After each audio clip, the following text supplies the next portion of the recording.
Mipasidaan ang Lapu-Lapu City Police sa mga organizers sa mga party atol sa Valentine's Day nga dili sila magpanuko pagsusi sa kalihukan aron masiguro nga walay mga party drugs nga makasud. Kining gitutukan ni Luan May Rondina.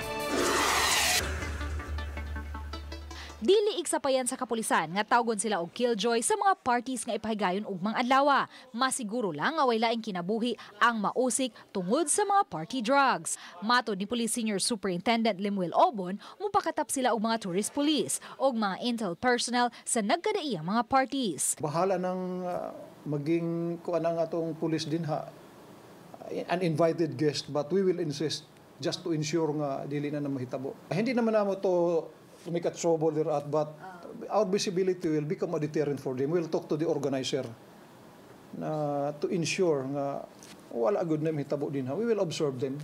Samtang lakip sa bantayan sa Lapu-Lapu City Police ang posibleng pagdala usab og mga minor de edad sa mga langyaw sa mga beach resorts. Subli nilang gipahinumduman ang mga security officers sa mga beach resorts ug hotels sa pag-report dayon ngadto sa kapulisan kung ugaling may mabantayang ingon niining insidente. Actually ang amo ni siguroon nga walay kumbaga mismatch, old one, the young one, especially mga minors. Kay lahi naman ang implication ana akong minor ang gidala sa kuan, for what purpose. Uban ni Rinanti Quiñones, Luan May Rondina, Balitang Bisdak.